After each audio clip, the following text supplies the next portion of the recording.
Boa noite, pessoal. Bem-vindos à segunda edição do Seboc Club. O Seboc Club, que é um grupo que tem a proposta de tratar a cada edição de um capítulo do Seboc. Essa é a nossa segunda edição. Iremos tratar do capítulo 3. Como no mês de fevereiro nós não tivemos a edição do Seboc, nós não fizemos o capítulo 1, então em março nós fizemos o capítulo 1 e o 2. E nessa edição iremos fazer o capítulo 3. Então, antes de mais nada, eu queria pedir que aqueles que ainda não se inscreveram no canal do BPM Webinar, por favor, se inscrevam, cliquem aí no joinha. Eu descobri que tem um sininho aí embaixo, olha aí embaixo, do lado do inscrito, tem um sininho aí. Dá um toque nesse sininho, que aí vocês vão receber as novidades no canal, sempre que tiver um vídeo, alguma coisa nova no canal. E lembrando que o Seboc, ele leva esse nome, ele é um clube, porque ele instiga a participação de todos. Então, durante o nosso papo aqui, eu gostaria que vocês dessem os comentários de vocês, trouxessem perguntas, né? Vamos participar, é um clube de estudos, né? Nós temos a participação luxuosa aí do Thiago, do Henrique, que vai ajudar no chat, responder dúvidas, perguntas, etc.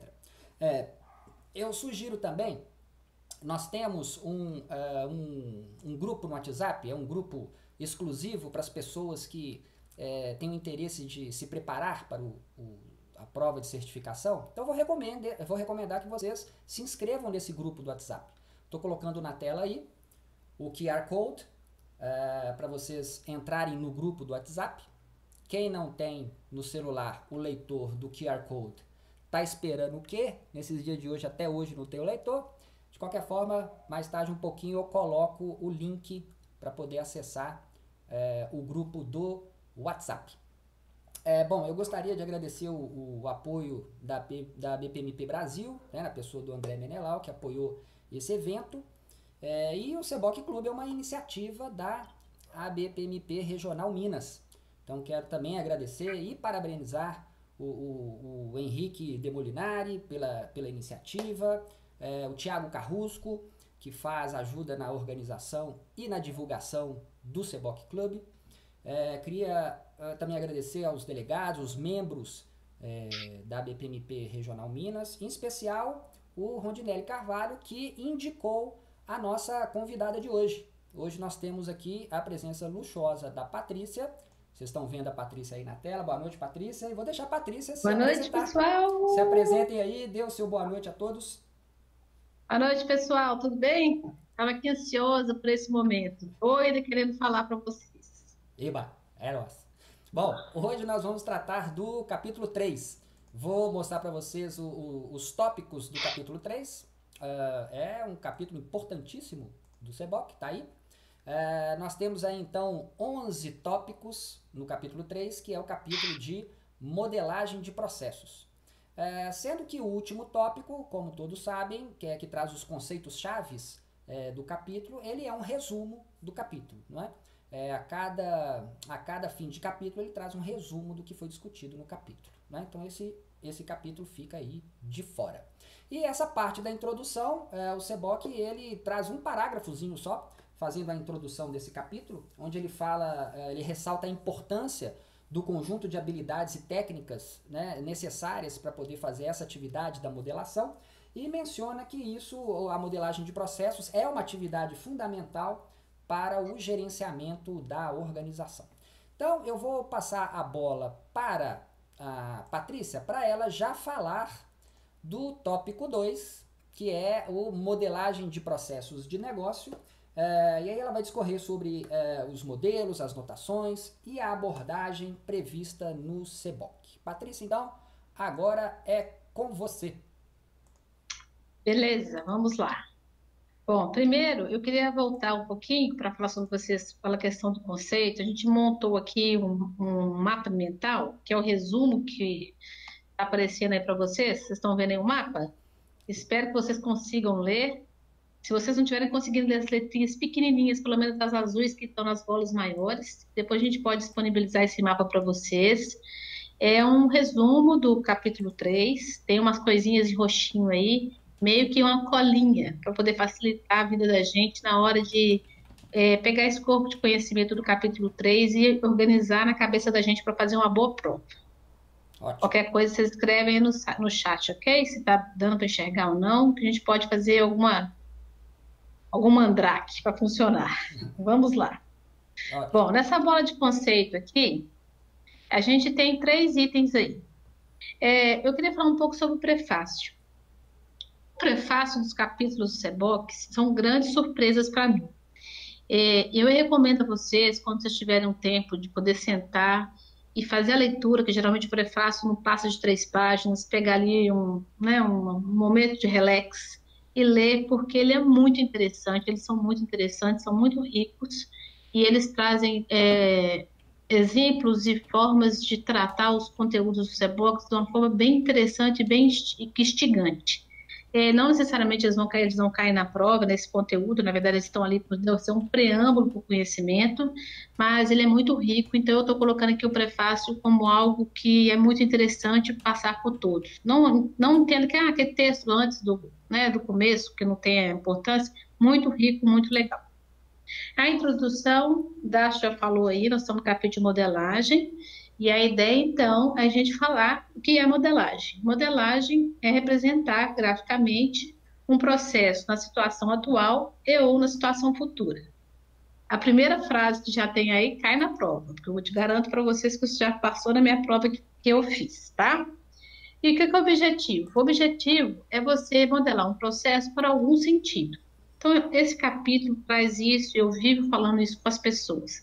Modelar não é arrastar caixinha. Arrastar caixinha, a gente arrasta caixinha, assombração que arrasta móvel, né? Essas coisas todas aí. Modelar é desenhar um processo com um objetivo. Isso é uma coisa que tem que ficar muito clara na cabeça da gente, não só para fazer uma prova, mas para a gente ser um profissional de processo relevante dentro da organização que a gente está.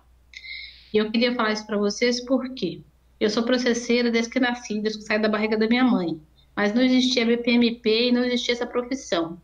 Como isso não existia, eu era um bicho esquisito. Algumas vezes, alguns diretores chegavam para mim e falavam assim comigo, você é esquisita, o que você faz? Não tinha SEBOC, não tinha BPMP, não tinha nada que nomeasse essa profissão. E hoje a gente tem essa possibilidade de fazer uma certificação e fazer nascer uma profissão e fazer com que essa profissão tome corpo. Eu sou de uma época que não existia gerente de projeto e eu vi o gerente de projeto nascer a associação deles, e eu vi isso hoje acontecer de uma forma tão bacana, que no plano de cargos e salário de qualquer empresa hoje tem um gerente de projeto, sênior, júnior, tudo bonitinho e é reconhecido. Então, por isso, eu também luto pelos processeiros, né, pelos gerentes de processo, pelos analistas de processo, pelos designers de processo, e para que a gente tenha essa profissão, a gente não tem só que passar na prova, a gente tem que passar na prova com consciência, que a gente possa agir no mercado com muita consciência e defender o corpo de conteúdo que é esse nosso livrinho aqui, nossa bíbliazinha aqui, nosso SEBOC. Então, voltando então para o conceito, é importante a gente saber que é desenhar a situação atual e a situação futura, para isso serve um desenho, o que significa que esse conjunto de conteúdo do capítulo 3 ele está no ciclo de vida, na análise atual, né, que era a primeira fase que a gente tem de análise, e também está na parte de modelagem. Então, eu posso usar modelagem nesses 2 momentos. Toda empresa tem processo, ele pode estar desenhado ou não. Quando a gente modela o processo na forma gráfica, a gente está, então, criando um modelo. E para que serve esse modelo? Esse modelo serve para várias coisas. Ele serve para poder estruturar a documentação de uma empresa, ele serve para poder facilitar a comunicação, ele pode servir para um treinamento, ele pode servir para poder fazer uma análise, ele pode servir para poder fazer uma verificação, ele pode servir para você medir o desempenho. Todas essas funções de modelo são as necessidades pelo qual a gente vai desenhar esse modelo. Então, é isso que vai nos orientar e qual modelo a gente vai fazer, qual notação a gente vai usar, que nível de detalhe a gente vai precisar. Então, a gente tem que saber o para que vamos fazer este modelo. Isso cai na realidade da gente no mercado e cai na realidade da gente na prova. Por que isso?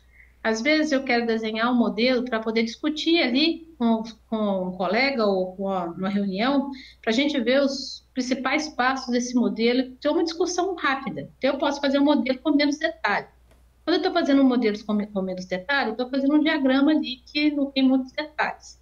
Mas meu objetivo final é o quê? Esboçar de forma rápida algo ali que é a sequência de atividades para poder garantir uma discussão naquele momento. Se eu precisar de criar processos para qual eu vou fazer um treinamento e as pessoas que forem contratadas vão usar esse documento e vão executar esse processo, se esse processo for um processo de característica que a gente possa desenhar passo a passo, é interessante a gente colocar a entrada, saída, o formulário que vai usar, os conteúdos que vão usar, para quê? Para eu pegar aquele documento e treinar uma pessoa. Então, o que esse capítulo traz? A importância de desenhar a modelagem de processo para um objetivo específico da organização. Isso é uma coisa clara que tem que estar na cabeça da gente, e isso vai passar na prova de vocês com perguntas, né, com tratamento sobre isso, que para que serve a modelagem, se eu uso a modelagem para, e vai trazer uma dessas situações que eu estou falando, e são ações, né, objetivos que vocês podem cumprir com a modelagem. Então, nós estamos passando aqui agora para a segunda bolinha, que é o modelo. Então, aqui, ó, o uso de modelo para que serve? São esses que eu falei para vocês, tá? O conteúdo do modelo. O que tem no modelo de processo? A gente tem lá os símbolos, que são as atividades, as relações entre as atividades. Pode ser as relações entre atividades e empresas, porque a gente sabe também por conceito que processo de negócio, ele é interfuncional e interfuncional, ele pode ser até interempresarial. Então, quando a gente estiver desenhando o processo, modelando o processo, dependendo do que a gente está representando em objetivo, pode acontecer a gente ter que desenhar a relação entre processos e entre entidades também. Então, é importante a gente saber isso. Vamos lá também. Vamos falar sobre o nível de detalhamento de um processo. A gente está falando de diagrama, mapa e modelo. Vocês podem saber que isso também cai muito na prova. É como eu falei com vocês, um diagrama, mapa e modelo, a gente vai escolher usá-lo conforme o objetivo. Se eu tiver que fazer um processo no qual eu vou modelar e aquilo ali depois vai ser automatizado, eu vou utilizar um modelo. O modelo normalmente usa a notação BPMN, que é o conteúdo que eu vou falar ali na frente, que são as notações. BPMN é o chuchu do pessoal do processo. É tão chuchu do pessoal do processo que cai na prova aos baldes. Acho que a palavra que mais cai na prova é BPMN. O que significa isso? Que a gente faz modelagem para automatização, a gente tem que usar uma notação que é para automatização. É o BPMN. Eu faço processo com tudo, gente, com papel de pão, me deu post-it, o que você me entregar, eu estou fazendo processo porque é da minha natureza. Mas, quando eu faço um processo para conversar com o cabeçudo, que eu chamo diretores de uma organização, eu não levo nunca nada mapeado em BPMN, nem se eu for automatizar. Por quê? O cabeçudo, ele não está acostumado com coisas com muito nível de detalhes, eles não são muito partidários de muito if, vai para cá, CO, xixó, eles querem sempre ter uma visão geral do contexto. Então, eu vou lá, uso um diagrama com menos detalhe, apresento o projeto para eles, e depois eu sento com as equipes que vão automatizar ou que vão documentar e transformo aquilo ali, ou no mapa ou no modelo. Qual que é a diferença do diagrama com o mapa para o modelo? O diagrama é um desenho, um esboço, com poucos detalhes, geralmente nem tem um caminho infeliz, só tem um caminho feliz. Ele não tem grau de detalhe, ele não tem entrada e saída muito explícita, ele tem ali um corpo do funcionamento de um processo. Aquilo ali não serve para ser automatizado, dificilmente aquilo lá também vai servir para poder você treinar equipes no dia a dia operacional. Aquilo ali serve para uma discussão e serve para poder resolver alguns problemas de análise de nível alto.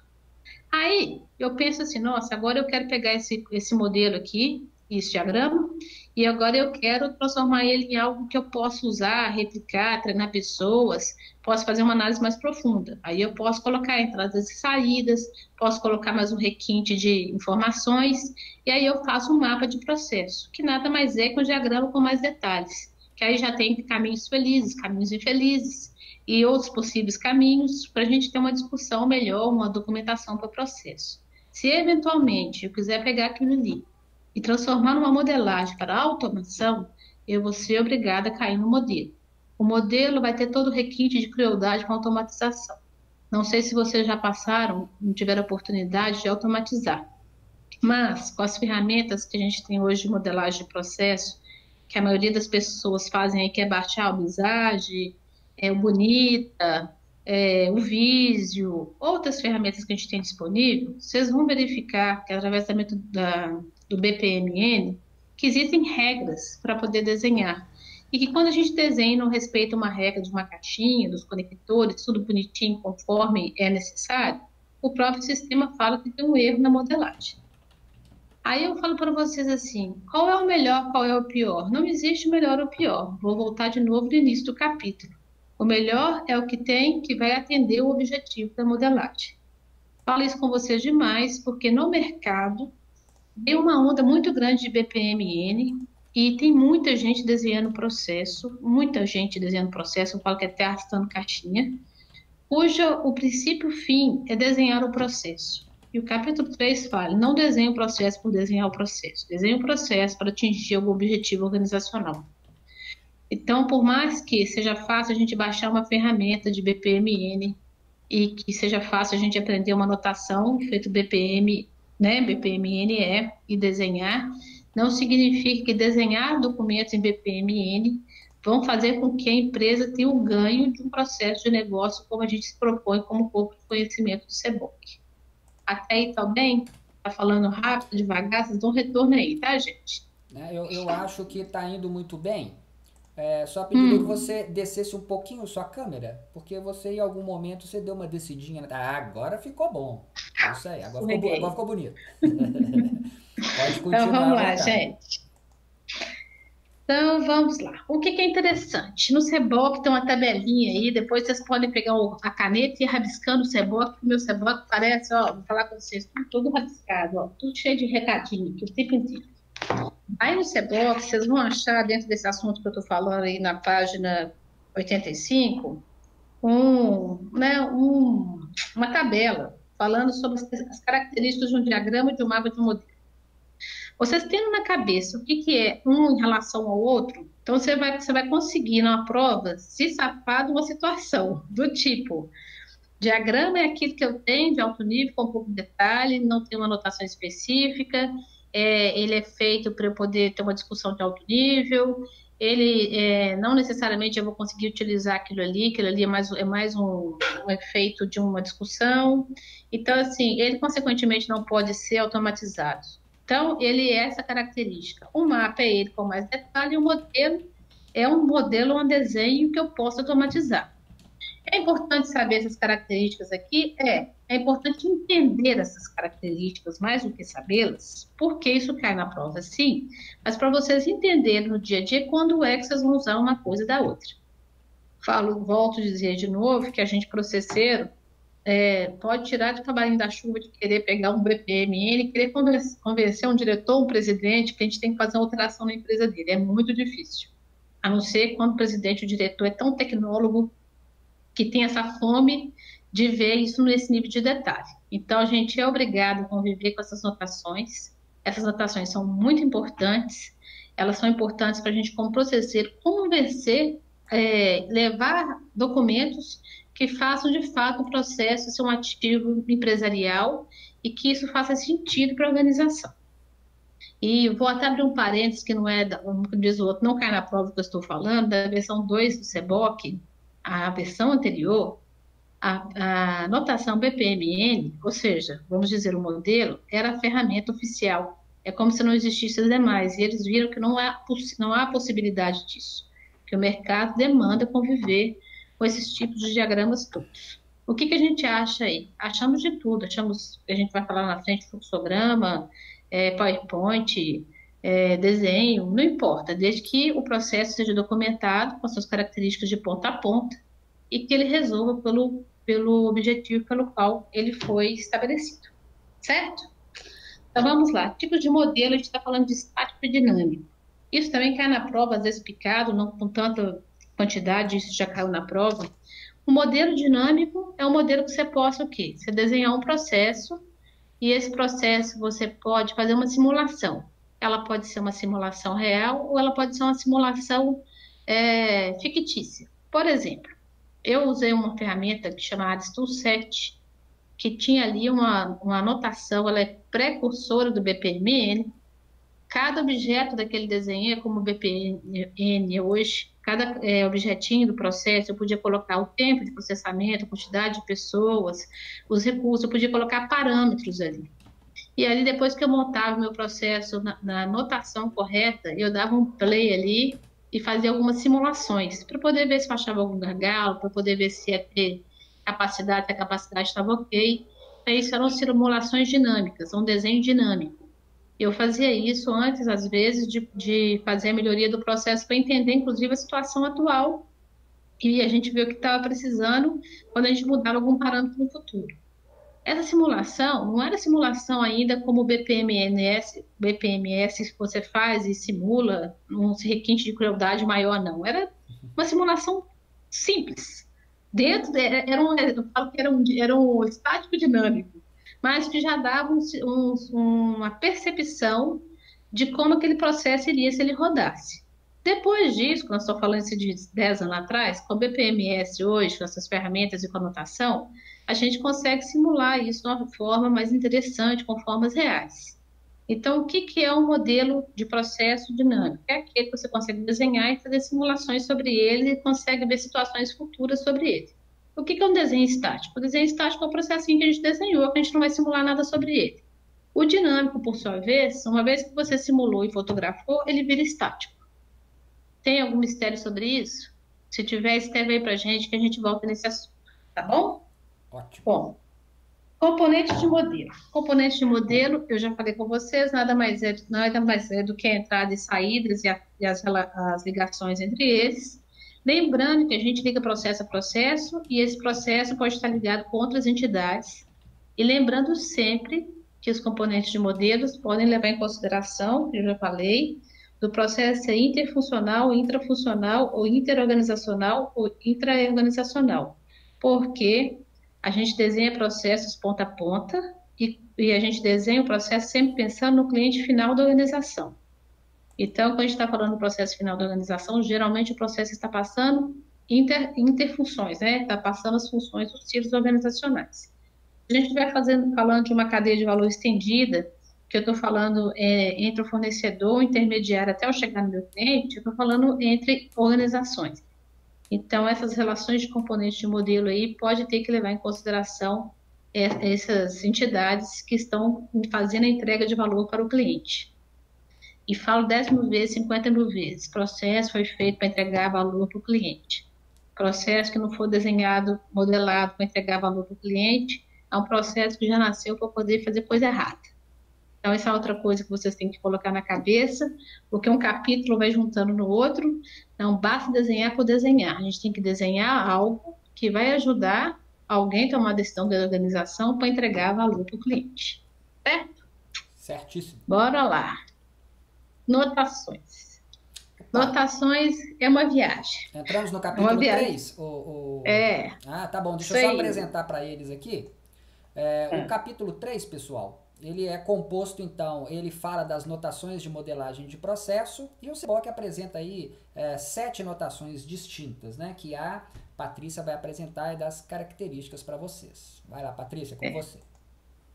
Gente, isso aí é uma viagem astral. Vamos lá. É o seguinte, PPMN é a linguagem oficial, né, de automação, uma notação oficial. O que é notação? São os símbolos, as regras que a gente usa para desenhar um processo. Na minha época, 10 anos atrás, a gente desenhava processo, cada um do seu jeito. Então, se eu chegasse, se eu estivesse num lugar e desenhasse o processo, outra pessoa do meu lado, cada um ia usar alguma coisa. Eu tinha o queijinho, o bolinho, o pessoal falava assim, manda o queijinho. Queijinho, nós mineiros lá, aquele triangulinho lá. A bolinha, tudo a gente era assim. Tinha até uma reguinha, que isso é mais antigo que eu, que era um padrão as pessoas desenharem o processo. Mas apareceu um tal de flowchart na época, que foi a salvação da vida, e isso foi progredindo e deu no que deu aí, que a gente tem uma notação internacional. Olha que chique essa coisa. Essa notação internacional é uma forma de desenhar, que se eu estiver aqui na China, no Japão, na Coreia, onde eu estiver, eu e o coronavírus, todos os processos que eu desenhar, se eu mudar para você do outro lado do planeta, você vai saber o que eu estou querendo dizer, porque os símbolos são internacionais. A nomenclatura é internacional. Ele é o Esperanto, né, a língua que é universal do processo. Isso é uma coisa muito, muito bacana. Eu sei que isso não nasceu necessariamente para a gente. Isso nasceu mais para a questão de máquina, porque há 7 anos atrás a gente desenhava processo, não tinha como automatizar, a gente tinha um workflow que tentava fazer alguma coisa de automatização. E o BPMN nos permite desenhar um processo e fazer com que o computador entenda ele. Então é muito bacana isso, e a gente pode exportar de um software para o outro, a gente pode ter intercâmbio cultural de troca de processos de baixo processo. Essa é a coisa mais chique que a ferramenta de BPMN tem. Isso cai na prova, cai na prova. Na prova sempre traz algumas questões do que é positivo na notação e o que não é. E olha para você ver que o Seboc está trazendo aí, ó, 1, 2, 3, 4, 5, 6, 7, umas 8 notações. E com certeza você pode saber que existem mais. Mas está na ordem no livro, pelo que eu entendi também, são as ordens que são as coisas, são as notações mais utilizadas. Elas também têm, assim como o diagrama, né, o diagrama, o modelo e o mapa, eles também têm características diferentes e, consequentemente, vão atingir objetivos de forma diferente. Cada dia menos, embora BPMN seja a notação mais oficial, que traz suas ferramentas, é a notação que eu menos uso. Eu, Patrícia, porque eu trabalho geralmente modelando processos para entregar análise de autodireção. Mas geralmente tem uma equipe depois que pega essa nomenclatura que eu uso mais um fluxograma adaptado para a empresa, do jeito que o cabeção lá conseguir entender, desenho literalmente a coisa, se precisar de desenho, para chaminé, faz o que eu preciso para eles entenderem. E depois que aquilo ali é aprovado, eu sento com a equipe do processo do cliente, aí sim a gente faz um preparo e eles detalham para o BPMN com tudo que precisa para poder entrar no repositório deles de processo. Então, o que eu estou querendo dizer para isso? Que a BPMN é uma linguagem interessante, muito importante, é internacional, ela nos permite intercâmbio de processo, ela nos permite automatização, a automatização nos permite evolução, permite poder na mão do usuário, mas ela é uma ferramenta complexa, ela é uma notação complexa e ela não atinge um público, às vezes, que tem, né, o menos conhecimento do corpo de processo, que tem outras obrigações para fazer na vida. Então, ela tem esse porém dela. Então, isso é fácil. É só vocês olharem para a ferramenta de BPMN e lembrar que a gente que desenha usa o dia inteiro, que tem outras pessoas que não vão entender. Inclusive, a gente nem sempre usa BPMN quando a gente quer fazer um processo para as pessoas serem treinadas ou elas serem comunicadas de alguma coisa, porque nem todo mundo é capaz de compreender tanto simples.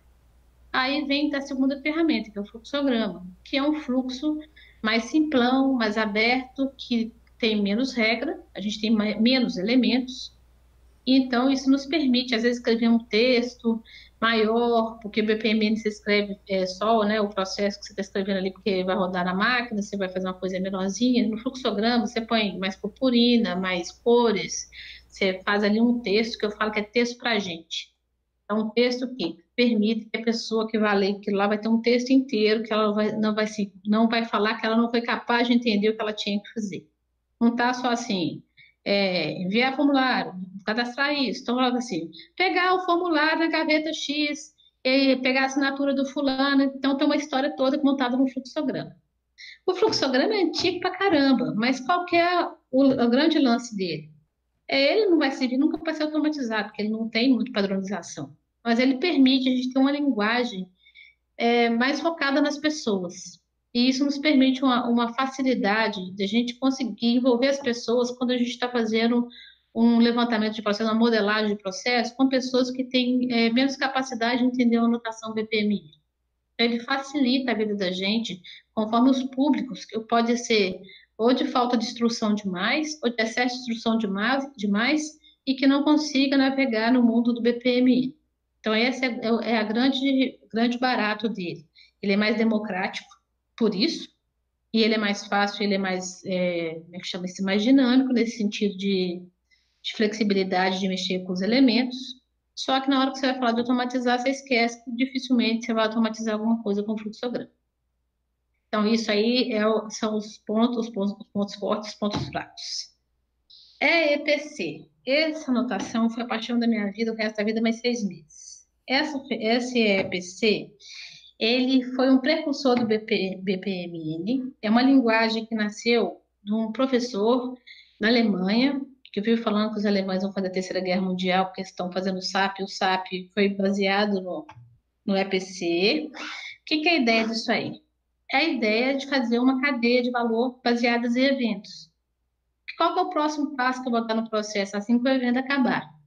Então, ele para desenhar também um EPC, demanda, como desenho em BPMN, uma habilidade diferenciada, você tem que saber nomenclatura, você tem que saber padrão, você tem que saber de lógica, né, booleana, assim como o BPMN é.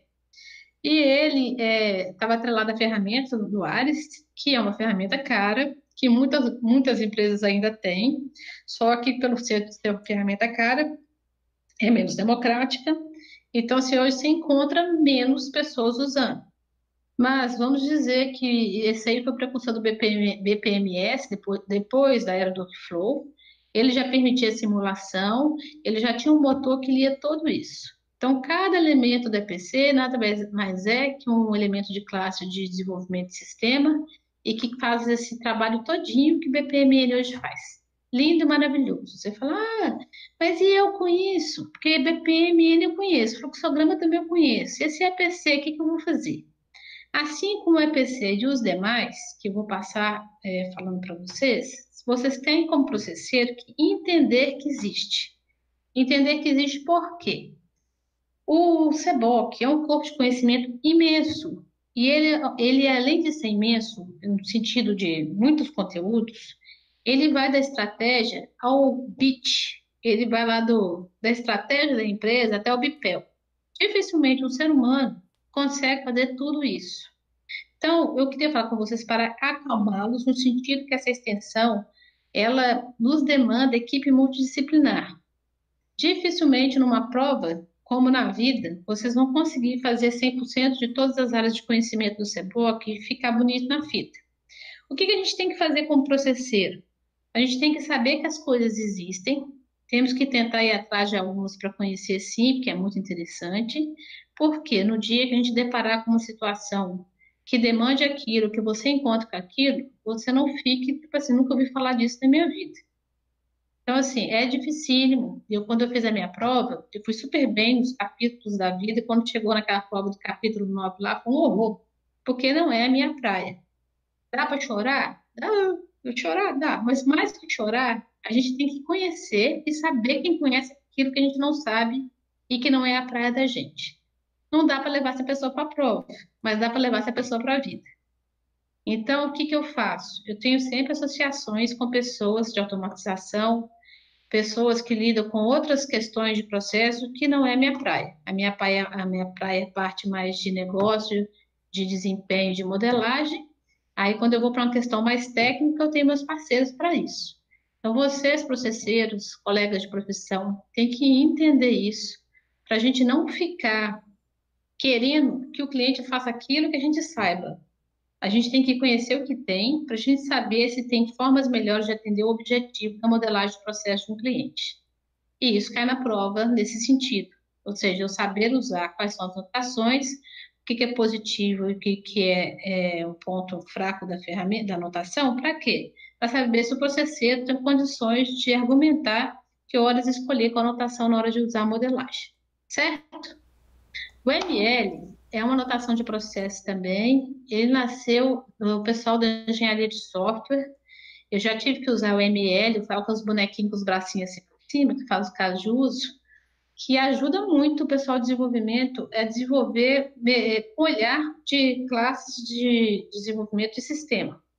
É muito importante, até o ML aparecer, o pessoal desenvolvia muitos conectados aos processos.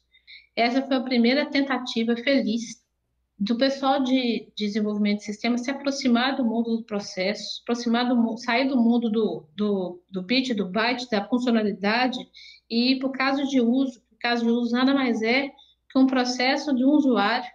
Essa foi a melhor tentativa que teve. É uma ferramenta uma notação que é muito difundida no desenvolvimento de sistema. A gente processeiro, a gente tem que entender dela também, principalmente quando a gente for trabalhar com empresas de desenvolvimento de sistema, que a gente é, na verdade, um intérprete entre a área de negócio, a área de processo e o cara de desenvolvimento de sistema.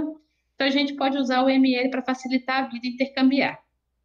Por quê? Porque o cara lá de negócio, mesmo que a gente vai interagir, ele não vai saber fazer um ML, não vai saber desenhar um caso de uso e tal. Mas a gente, processeiro, a gente tem condição de fazer esse intercâmbio aí. Então é muito importante, isso aí foi também vamos dizer assim, cereja do bolo, o desenvolvimento de sistema foi uma coisa muito interessante. Foi como foi o EPC no mundo do workflow, foi o ML no mundo do desenvolvimento de sistema. Muito, muito importante, é historicamente interessante. Dá uma googada aí, dá uma lida sobre isso, porque é no mínimo muito interessante vocês entenderem como é que essas áreas evoluíram. IDF zero, gente, eu nunca vi ele na minha vida. Quando eu fui estudar ele aí, o CEBOC, eu falei, gente, o que que é isso? O que que eu fiz? Fui lá para o Google. Fui lá para o Google, ver o que que era, entendi o que que era o diagrama. Pouco sei dizer para vocês, o que além que está escrito ali, que ele realmente aparece um diagrama complexo, a forma de entrada dele por cima e a saída do documento, um bando de linha passando. O que eu entendi também que é uma notação mais antiga, que nasceu nos Estados Unidos, e que ela perdeu a força dela conforme justamente a complexidade de desenhar aquele tanto de linha. O que que é bacana a gente saber? Um dia, vai lá que a gente entra numa empresa que tem um diagrama desse. Um dia, vai lá que a gente precisa disso, a gente sabe o que tem que ver, né? Então a gente tem que saber, porque não necessariamente o fato de estar aqui no CEBOC eu vou encontrar, e o fato de não estar aqui não significa que eu não vou encontrar com ele. É assim como eu falei com vocês, que com certeza tem outras notações. Eu não me lembro do DF0 ter caído na prova, não ser citado lá, tipo assim, são notações para modelagem de processo. BPMN, fluxograma e outros nomes da vida. Tirando assim, eu não me lembro de explorar isso na prova com tanto requinte de crueldade, porque eu fiquei traumatizada. Então é fácil de eu saber. Vamos lá. O Stream Mapping, ele é também uma anotação muito interessante. Eu, particularmente, nunca o utilizei. Sei que como é que ele se funciona, como é que ele trabalha. É importante a gente saber, porque esse tipo de modelagem geralmente acontece em empresas fabris e que tem o uso das ferramentas de qualidade. E é importante a gente saber que pode ser mais possível encontrar um Stream Mapping do que encontrar um DF0 por aí. Então, se você usa o Visio, se você usa uma ferramenta de modelagem mais aberta, você vai encontrar os elementos dele lá. Então, ele mede tempo, ele mede os movimentos, ele mede volumes e está desenhado no mapa, bem parecido com o que a gente tem no mapa aí no capítulo 3. Vocês vão ver aí um diagrama todo bonitinho com os elementos mais de negócio mesmo. E ele é mais fácil vocês encontrarem por aí, por ser um fluxo de valor, encontrando empresas que trabalham já otimização de processos industriais. Talvez seja pela minha vocação de trabalhar mais com serviço, eu ainda não tive tempo, não tive o prazer de encontrar com ele por aí e nem de exercitá-lo. As raias, que são as raias de piscina. As raias de piscina, gente, eu chamo de raias da loucura, virou uma febre na vida da gente. Eu já desenhava fluxograma com raias, BPMN já traz as raias. As raias são interessantes, tem hora eu quero matar aquelas raias, porque eu acho que os fluxos ficam muito feios e horrorosos, que vem para lá, só para cá. Mas, enfim, qual que é o lado positivo da raia? Ele deixa muito clara a questão da responsabilização de cada pedaço do processo. Mas o que é ruim, que eu também acho, concordo plenamente com o Seboc, ele pode trazer a questão da cultura do Ciro muito forte. De vez em quando a gente está desenhando, modelando o processo e tem muita gente, aí eu ouço um cara falando assim, modelando, aí sai esse pedaço que é meu, o resto tem nada a ver comigo. Ou seja, lava minhas mães, como diz o outro, minhas mães. O negócio é que todo mundo é responsável pela entrega do processo ponta a ponta, mesmo que eu faça uma atividade sequer. Porque se a minha parte falhar, ou se algo não funcionar, no final da história eu não vou conseguir entregar o resultado do meu processo. A gente está falando de área. Então, o que ele traz é essa questão de reforçar, às vezes, o Ciro, mas o que ele traz de interessante é justamente a gente ver o que a gente chama de handoff, que, ou seja, toda vez que o meu processo sai de uma responsabilidade de um para o outro, eu estou, na verdade, identificando ali uma possível quebra, um risco do processo em ter alguma quebra ali. Então, saiu da área financeira, foi para a área comercial. Se o e-mail não chegou, se o cara não recebeu pronto, se isso, aquilo, outro, começa a gerar possíveis possibilidades de quebra do processo por transmissão de responsabilidade. Para o cliente, gente, ele não quer nem saber quantas raias da loucura o processo vai passar. Ele está interagindo com uma empresa. Então, a gente conseguir fazer com que o processo não tenha quebra de entrega de valor para o cliente, com muitos passagens por muitas raias, já fica uma coisa muito difícil de ser gerenciada, de ser cuidada no que diz respeito a essa possibilidade de entrega sem erros. Então, o lado positivo dela é isso, a gente viver os handoffs, ver as passagens de responsabilidades, identificar. Mas tomar cuidado que as raias da loucura não reforcem a loucura que o pessoal tem de ficar olhando para o seu umbigo, tá? É uma coisa muito, muito interessante. Bom, podemos passar para outro item? Sim, isso fecha o item 3.3, que era anotações de modelagem de processo. Só para te informar sobre os chats, tem muita gente boa no chat, tem muito profissional da área no chat, gente de TI também, né? A Mayra Angel tá gostando muito, falou que veio lá da área de TI, tem o Fábio Ventura, todo mundo discutindo lá sobre. Ainda não surgiram perguntas para nós, mas estão todos Então vamos. discutindo entre Não eles. surgiu? Vamos então para o item 3.4, que é abordagens especializadas para modelagem de processo. Vou colocar aqui na tela para o pessoal ver. Então, esse item ele é composto de 3 subtópicos, que são as 3 abordagens que o CBOC traz, que é a cadeia de valor, o CIPOC, e a dinâmica de sistemas. Eu estou tentando interferir o mínimo possível para a gente aproveitar toda essa experiência da Patrícia, tá, gente? Mas qualquer coisa que vocês quiserem aí perguntar ou trazer uma pergunta direta a ela, pode, vocês têm o chat à disposição aí. Patrícia, então, item 3.4 do CBOC, com você. Abordagem especializada. Gente, pode chamar atenção para esse nome, abordagem especializada. Isso caiu na prova e eu gastei 10 anos para entender o que era abordagem especializada. Enfim, nós temos que lembrar que o CBOC é um corpo de conhecimento, ele é traduzido também. E imagina colocar tanto conteúdo que nesse CBOC tem num livro, partindo da estratégia até lá no bit byte do Bipel. Então é muita coisa. Então, com certeza, de vez em quando, a gente vai achar coisas do CBOC que aparentemente é esquisito para nós, a gente talvez não vai entender, ou a gente vai até discordar, de vez em quando eu brigo muito com o CBOC, não concordo com algumas coisas, e fico lá batendo minha cabeça na parede, mas enfim, tem hora que depois passa, eu durmo, volto para olhar para a cara dele, já olho diferente. Então, a abordagem especializada é um dos nomes que me assustou, mas cai na prova. Cai na prova, quando se disser, são abordagens especializadas de modelagem de processo. Por exemplo, BPMN, isso e aquilo. O pessoal vê BPMN, está sendo. BPMN não é abordagem especializada, é notação. O que é uma abordagem especializada? É uma metodologia, que eu acho mais assim, daria para explicar. É uma metodologia para desenhar processos. Cadeia de valor é a paixão da minha vida. Eu não tenho um cliente na minha vida sequer que eu trabalho que eu não tenho uma cadeia de valor de processos. Um processeiro, ratador de caixinha, que não sabe o que é cadeia de valor, está roubado.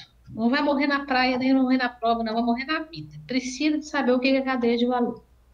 Pense vocês que cadeia de valor vamos dizer assim, é o produto mais estratégico que um processeiro tem na vida. Por que eu estou falando isso para vocês? Vocês devem saber nos capítulos futuros que a estratégia não é responsabilidade do processeiro. A estratégia é responsabilidade da direção, do conselho administrativo, de quem for lá que faz a questão. Para que serve o processo? O processo serve para entregar valor para o cliente. Quem é a abordagem especializada que trata disso? É a cadeia de valor, do Michael Porter, bonitinho, que lançou esse negócio, essa ideia, em 1981. O que é essa ideia? Ele, em uma página, ele desenhou a cadeia de valor, que nada mais é que um macroprocesso da empresa, que mostra como essa empresa gera valor para o cliente.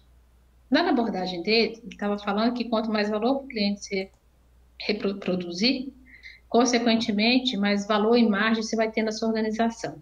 Que a empresa que, em 1931, tá, gente? Tá, programa da Xuxa, rodando no planeta, vocês têm que associar o tempo, tá? Se as empresas parassem de olhar para o umbigo deles, parassem de olhar para a área e começassem a entender que a empresa inteira gera valor para o cliente, eles dificilmente iam conseguir uma vantagem competitiva. A vantagem competitiva naquela época era isso. Então, por que eu falo com vocês que é a coisa mais importante? Cadeia de valor, cadeia de geração de valor. Cadeia de geração de valor para o cliente, que significa negócio. Negócio só existe se você tiver uma cadeia de geração de valor para o cliente, no qual ele enxerga como valor. Aí você vai entregar esse valor para esse cliente, que é um serviço com as características dos produtos e suas funcionalidades e seus agregados e guarda-chuvas, e ele vai te dar dinheiro, é troca de valor.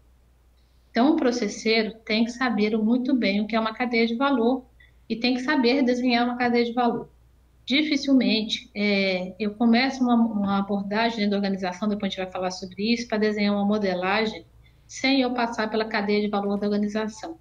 Porque todos os processos que estão ali dentro, na verdade, estão interagindo para entregar valor para o cliente. E quando eu não conheço a cadeia de valor da empresa como um todo, eu corro o risco de fazer uma modelagem olhando com o olhar das pessoas que estão sofrendo aquela dor ali, que não é o cliente, ou eu posso não conseguir enxergar as relações entre as áreas que está atrapalhando aquele processo de entregar valor para o cliente.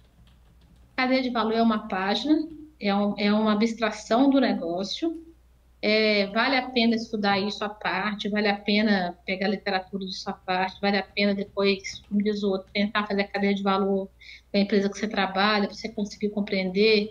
Se você tiver dificuldade, eu vivo falando com as pessoas, faça do lugar que você vai, do boteco preferido, faça do salão de beleza que você vai, não importa, tente reproduzir cadeias de valor para você conseguir abstrair esse conteúdo, que é o conteúdo que eu falo, é o conteúdo mais estratégico de um processeiro, é a modelagem da cadeia de valor.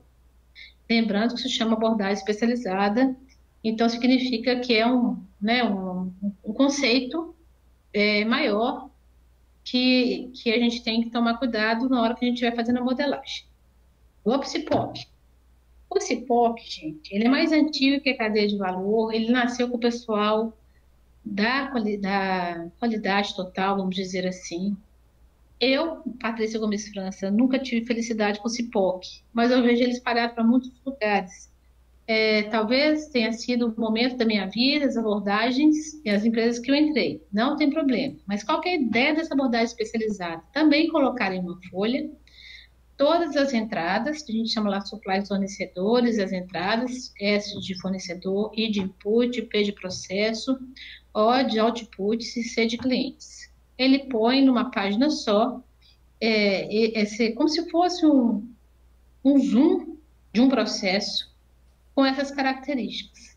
Já vi isso em muitos lugares sendo utilizado. Isso fez um sucesso imenso nos anos 80, anos 90, quando não existia muita dotação, não existia muito corpo de conhecimento para desenhar processo. Eu acho que isso significou muito no mundo dos processeiros, mas eu hoje, na minha abordagem atual de campo, para falar, eu nunca faço CIPOC, mas eu encontro CIPOCs por aí. Então, alguém já deve ter visto por aí, é a mesma coisa como eu falei das notações. Vai na internet e pede lá CIPOC, vai aparecer modelo de CIPOC para todos os lugares. As abordagens da ISO 9000, na versão 2018, que já era a versão anterior, a ISO veio fortemente pedindo para o mercado uma abordagem de processo, e que, na verdade, são os principais processos, as principais interações. E a cadeia de valor responde muito bem a isso. Mas algumas empresas também começaram a usar o CIPOC para responder a isso. E esse é o motivo pelo qual a gente acha muito desse material, essa abordagem aí. Patrícia, é proibido? Não. Muita gente usou, eu acho que ela já foi mais importante do que ela é hoje. Vocês têm que entender isso. E é importante vocês saberem que assim, com mais certeza do mundo, vocês vão sair na rua e vão encontrar com CIPOC na vida. Então, vocês têm que entender para que serve uma abordagem especializada? Para fazer uma entrega, assim como anotação, assim como um diagrama. Para que eu preciso ter um CIPOC? Então, vocês têm que entender. É para uma auditoria? É para poder fazer uma análise rápida? É para que isso? Agora, faz sentido eu ter uma cadeia de valor e um CIPOC? Faz sentido eu ter uma cadeia de valor, um CIPOC e ter procedimento? O que eu tenho feito na rua ultimamente é juntar essas abordagens todas e tentar fazer um desdobramento e juntar tudo para não ficar esse tanto de coisa solta. Porque onde tem muito documento e tem muito processo solto modelado, você tem, na verdade, muito gasto empresarial e não necessariamente você tem resultado. E como o capítulo 3 pede para a gente ficar de olho no resultado da modelagem, a gente, como processeiro, tem que ficar atento a isso. Dinâmica de sistemas. Dinâmica de sistemas é, como eu já tinha falado com vocês ali das automações, são abordagens no qual você consegue fazer simulação de sistemas com variáveis ao vivo em cores. Particularmente, tirando as automações de BPMS e as que eu já fiz com Aristo 7, eu nunca consegui uma dinâmica de sistema, nunca participei, nunca entrei numa empresa fabril ou numa empresa química que trabalha com parâmetros, embora eu seja engenheira eletrônica e trabalhei com automação, eu nunca tive a felicidade de ver uma dinâmica de sistemas funcionando.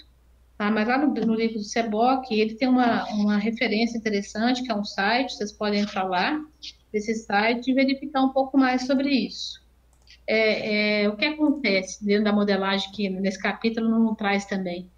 O tipo de modelagem, que a gente chama assim, quando o processo é mais estruturado, ele tem começo, meio e fim, mais identificado, ele é mais repetido, você consegue usar abordagens especializadas mais para isso. Como eu geralmente trabalho mais com processos de negócio ligados a serviços, a desenvolvimento, a projetos e outras coisas mais, eu acabo usando uma metodologia menos sistematizada. Por isso, eu acabo usando mais fluxograma e cadeia de valor do que uma dinâmica de sistema, às vezes, e um BPMN. Mas isso vai ser a história de vida de cada um, e como eu falei com vocês, o papel do processeiro, não é fazer a prova, na verdade, é representar o grupo de conhecimento lá no mercado, é a gente saber que isso existe, para a gente saber lançar a mão na hora que é possível. Próximo assunto. Bom, na minha outra intervenção, meu áudio estava um pouco baixo, mas o que eu disse Hum, foi que eu estou interferindo o mínimo possível, porque está uma aula muito legal, o pessoal está gostando bastante. Surgiu uma pergunta aqui da Karine Barbosa, se você tem alguma indicação de bibliografia acerca do tema de cadeia de valor, se você tem alguma para recomendar de cabeça aí. o próprio livro do Michael Porter, eu vou olhar e a gente manda para ela com carinho e amor. Fala Ah, com ela, tá? ótimo Mas então. fala com ela que ela é literatura desde 81.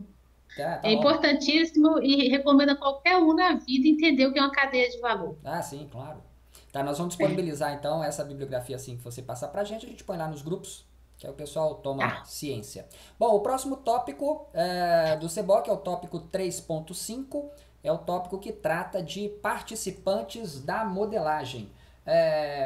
Apesar de existir um capítulo no CEBOC, acho que é o 8, se eu não me engano, que fala sobre os papéis envolvidos nessas iniciativas, ele menciona brevemente alguns possíveis papéis no desenvolvimento de modelos do processo. Então vamos deixar a Patrícia falar um pouco sobre esse tópico do CEBOC. Deixa eu só voltar aqui, deixa eu dar um Michael Jackson aqui. Opa! É importante, né, na abordagem especializada aqui no CEBOC, a gente não tem isso hoje muito voltado para as startups. A cadeia de valor para a literatura de startups, ela está sendo questionada porque a cadeia de valor ela tem uma demanda do cliente, uma série de processos que entrega resultado para o cliente. E eles chamam isso de cadeia de valor pipeline, que entra de um lado e sai do outro. E hoje as startups estão trabalhando com um modelo de intermediação, que na verdade ela intermedia dois mundos e esses mundos se relacionam.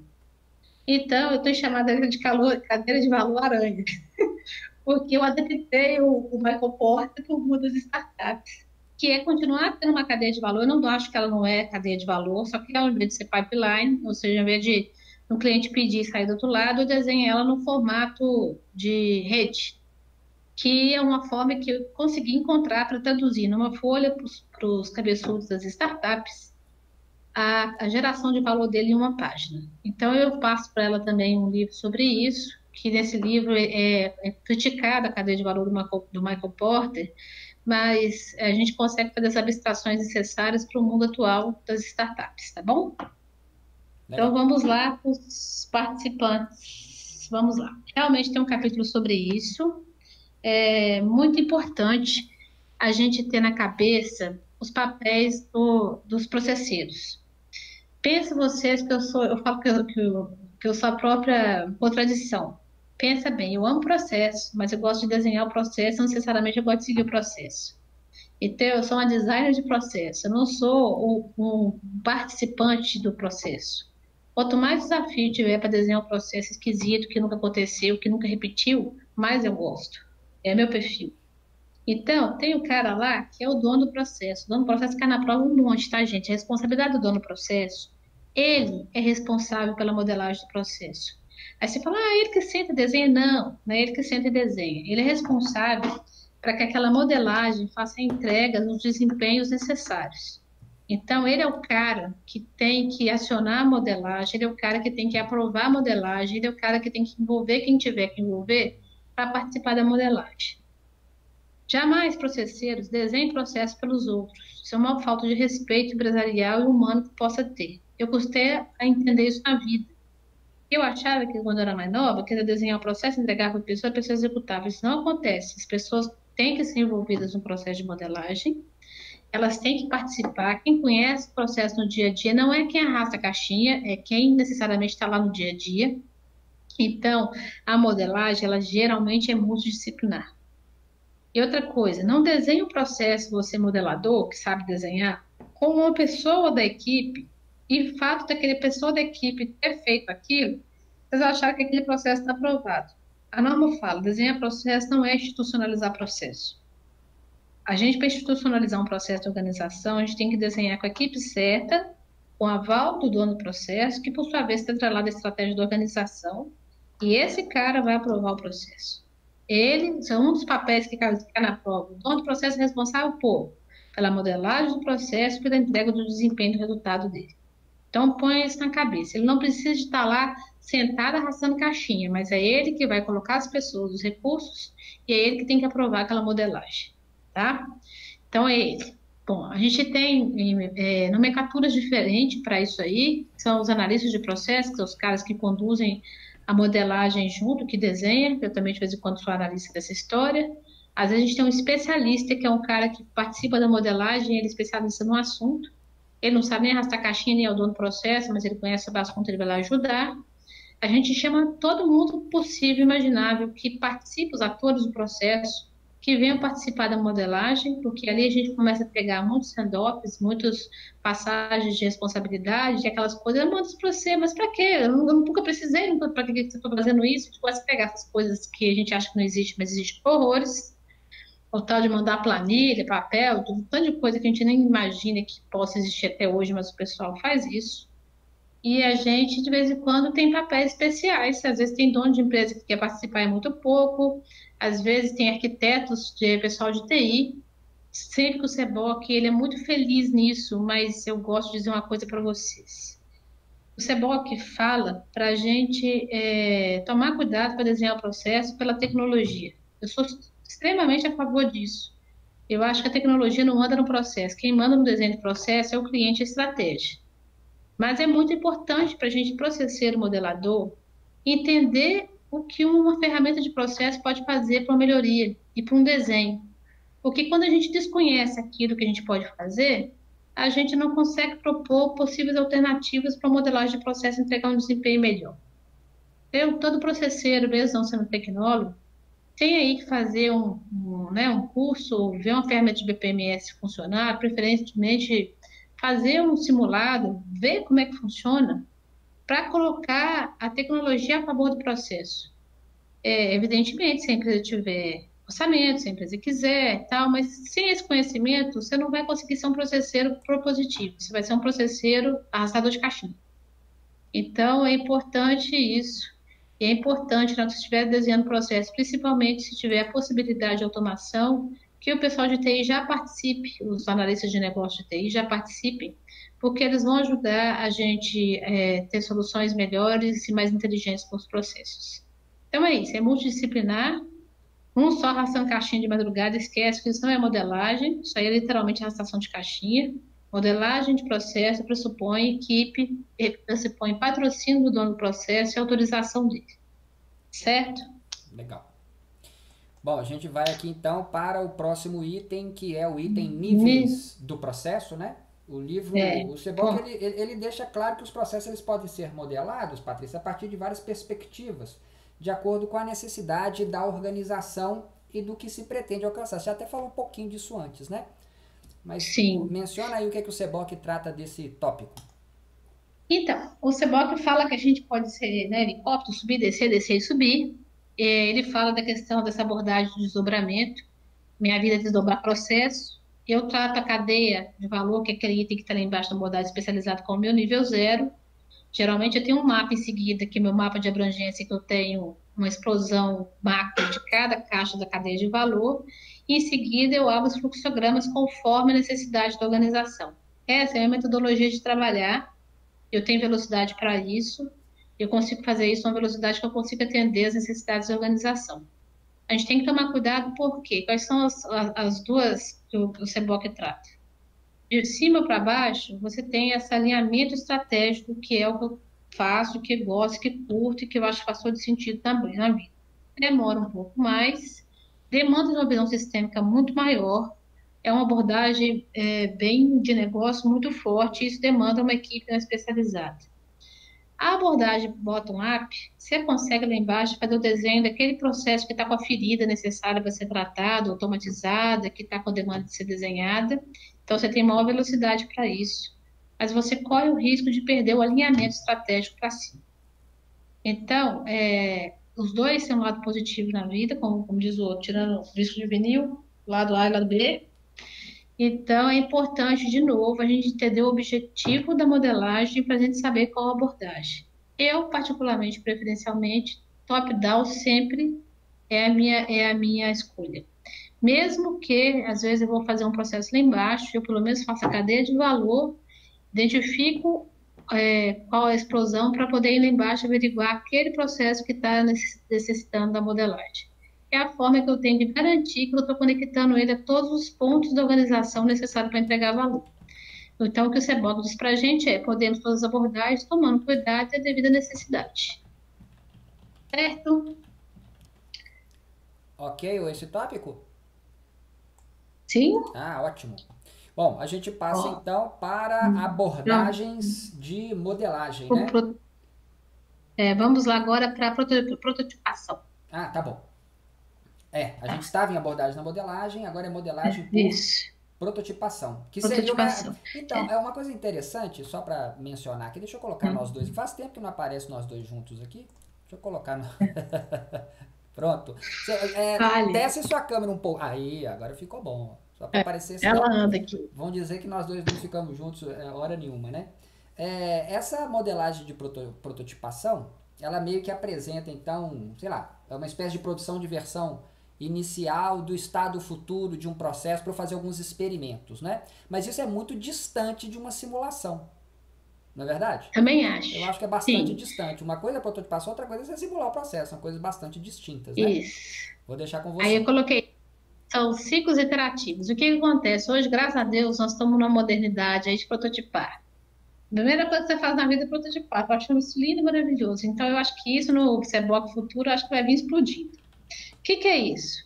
Ao invés de a gente pegar uma coisa e ficar tentando pegar o processo, desenhar os mínimos detalhes, como ele vai ser, pensar em tudo e não colocar na prática, a gente começa a prototipar os processos e começa a ensaiar se aquilo ali vai dar certo, você vai fazendo, vai adaptando e vai melhorando. Então, hoje, cada dia mais, as pessoas estão mais abertas a tentar prototipar o processo, fazer as melhorias com o processo andando. Isso é muito legal, é uma modelagem mais dinâmica, mais participativa. Já aconteceu comigo antigamente, eu desenhar, colocar tudo isso maravilhoso, aquela mais, e acontecia alguma coisa na empresa que lá ia pro ralo abaixo. E quando a gente está prototipando em etapas evolutivas e iterativas, a gente consegue fazer com que a gente tenha esse ganho de aprendizado durante a modelagem do processo. Isso é super importante com as metodologias do Design Thinking. Isso é uma abordagem muito atual, que é a metodologia de prototipar, errar e acertar. Então, isso é uma coisa que tem muito a ver com o momento de hoje. Então, assim, é importante a gente saber, às vezes, que a gente quer desenhar o processo lá no último detalhe, no último segundo, de desenhar tudo que é lá, quer tentar acertar, sendo que vai colocar na prática que ele não vai dar certo. Prototipa, faz ensaios, faz o processo, se puder simular o processo no sentido, simular no sentido funcional, não no sentido de software, né? De tentar provar se isso funcionar, mandar o que, que vai mandar que vai funcionar. Pode ser um protótipo de sistema, pode ser um protótipo no papel, pode ser um protótipo de um processo de serviço que você pode simular e prototipar a situação para ver se aquilo vai dar certo. É melhor prototipar e acertar do que tentar acertar e chegar lá e perder tudo. Essa abordagem é ótima, muito É, boa. o, o Ventura fez uma pergunta aqui, que eu Hum, me atrevo até a dar o meu pitaco, né? A prototipagem tem como característica ser feita em produção? Não deveria, viu, ô Ventura? Você não pode colocar em produção um protótipo que vai ser experimentado, né? Mas isso é só a minha opinião. O que você acha disso, Patrícia? Podemos colocar um protótipo em produção? Então, como tudo na vida depende, tem que analisar caso, mas praticamente não. A ideia da prototipação é meio que simular uma situação real. Uhum, Ela não é uma situação real. exato. Então, vou dar um exemplo para você. O pessoal estava querendo mudar o processo de atendimento do cliente esses dias, eles estavam me ligando, porque eles têm que, quando o cliente aciona o serviço deles, por lei, porque eles são regulamentados pela Anatel, eles são obrigados a mandar um tanto de documento. Aí os clientes estavam reclamando um monte, porque tinha muita coisa para responder. Então, eles estão com o processo funcionando atual e começaram a prototipar uma outra forma de interagir com o cliente. Ligaram para alguns clientes que reclamaram e perguntaram se eles podiam validar, ou seja, chamaram os clientes para a validação real daquele processo, mas na simulação. Uhum. E aí os clientes estão começando a ajudá-los a ajustar o processo para que aquilo ali fique menos dolorido para o próprio cliente. Uhum. Então, isso é ótimo. Então, eles estão fazendo um ajuste do processo com a simulação de serviço com o próprio cliente para verificar se está ok. Mas o mundo atual continua em paralelo. Uhum. Ele só vira a chave depois que garantir que até pode fazer ali, que não vai ter perda de informação. Porque isso pode trazer também um inconveniente muito grande, né? Porque já tem uma mudança, já vai vir uma novidade, aí você traz ela em forma de protótipo, que vai gerar uma série de problemas ainda e ajustes, e as pessoas vão ficando impacientes. Então, não sei se é Uhum. uma boa prática, não. Já vi casos, obviamente, que em algumas unidades eles separam um ou outro ator para ir trabalhando com aquilo, até mesmo em produção, mas num regime um pouco especial, né? Enquanto que o restante usam ainda a versão anterior. Mas como você disse, cada caso é um caso, né? O Felipe até Né? fez um comentário aqui, dizendo que se não está em produção, não é protótipo, é só requisito, representação de necessidade. Isso aí, com uma cachaça do lado, dá uma discussão de um bom tempo. Oxe, Oxe, a gente não ia sair daqui. oxe. Processo é uma cachaça, isso aí, então. É. Vamos pro próximo Mas, tópico, então, mas eu né? acho que vale a pena a gente perguntar sobre essas coisas, porque na hora que a gente acha que a gente já viu de tudo e que tudo já está ali, aparece uma situação nova. É muito interessante, Isso é verdade. O próximo, né? o próximo tópico agora é o modelar. A gente estava em modelagem de prototipação, né? Ferramentas de modelagem agora. Ferramentas de modelagem. Você até já mencionou, porque para mim é muito Ah, claro aquela questão de que o foco é sempre o processo em si e não a ferramenta, não é? Então eu é tenho isso que é diversas muito na coisas. prova, viu? Ah, pois é. Fala um pouquinho Isso aí é de muito na ferramentas de modelagem, que o pessoal tá de antena em pé aí. Olha, vou falar com vocês uma coisa. Eu comecei minha vida trabalhando com o pessoal de TI. Eu tive a felicidade de ser o bicho esquisito, como dia o diretor, né? Era de processo, não tinha profissão, o bicho esquisito junto com o pessoal de TI. A tecnologia é mara, gente, mas nada na vida pode ser mais importante que o cliente. E se a empresa ou o cliente não estiverem prontos para atender aquilo, receber aquilo, a gente está dando tiro no pé. O processeiro, ele tem que modelar para gerar valor. Isso que tem que estar na cabeça dele. A gente não tem que desenhar para poder ter desenho de processo. Eu, às vezes, ouço alguns clientes, ou então, às vezes, alguns alunos falam assim: estou trabalhando em escritório de processo, o que você está fazendo? Desenhando a empresa inteira. Modelar a empresa inteira não necessariamente vai trazer valor. Aconteceu da gente ser contratado para desenhar a empresa inteira, porque a empresa estava mais velha, todo mundo tinha 40 para 50 anos, o pessoal ia se aposentar e não tinha nada escrito. Na verdade, nós modelamos com o objetivo de captar conhecimento e a gente poder guardar esse histórico do que acontecia na organização. Mas, normalmente, a gente não desenha a empresa inteira, e a gente não desenha por desenhar o desenho que é mais fácil. A gente desenha aquilo que, de fato, é necessário para a organização. Então, as ferramentas de modelagem, elas também, assim como a notação, que tem várias, tem as abordagens especializadas que tem outras aí, ferramentas de modelagem há uma infinidade. Você tem infinitas hoje. Na minha época eram pouquíssimas, você tem infinitas. O que você tem que tomar cuidado? De ter ferramentas, preferencialmente, que conversem uma com a outra, como às vezes a gente chega numa organização que a empresa é tão grande que cada um baixou um visagem na internet, outro baixou bonito, outro baixou sei lá o quê. Aí vira aquela barafúndia que ninguém fala com ninguém, cada um no seu tiro, fazendo processo diário, falando que é processo, mas na verdade só fluxogramando aquilo que faz. Então, esse é o cuidado que a gente tem que ter com a ferramenta. A ferramenta, a empresa pode ter mais de uma, não tem problema. A ferramenta, às vezes, para modelar, ela modelar no nível documental, ela tem uma velocidade melhor e ser mais fácil de usar para as pessoas. E a ferramenta de BPMS é outra. Isso não tem problema. O problema, de novo, é o uso da ferramenta adequada para o objetivo, certo? Certo. Bom, a gente vai Ó, aqui pro próximo tópico, que é o último, não é? É o. É É o esse que. último, na verdade, Problemas. eu já falei dele aí espalhado para tudo quanto é lugar.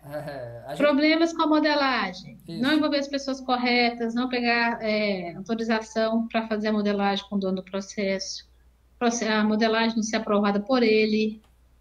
A gente achar que a empresa é obrigada a ter uma anotação só, que uma não pode conviver com a outra, que não é verdade. Eu fazia um cabeçudo ter que entender o BPMN e fazer uma máquina entender o fluxograma, que também não vai acontecer.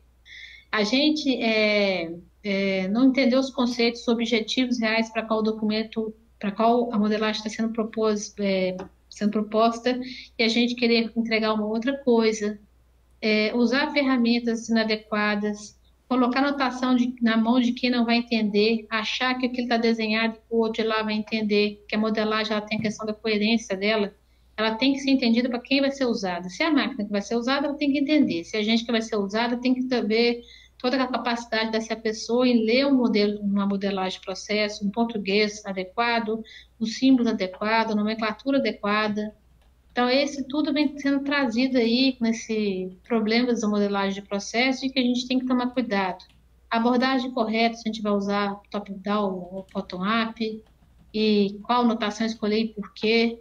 São esses tipos de coisas que eu fui citando aí durante a exposição. Uhum. Bom, deixa eu colocar então nós dois mais uma vez aqui, para nós fecharmos o nosso webinar. Eu acho que nós brilhamos, porque nós excedemos aí 10 minutinhos. Então, você conseguiu falar muito, muito bem sobre o capítulo 3. Eu acho que todos gostaram.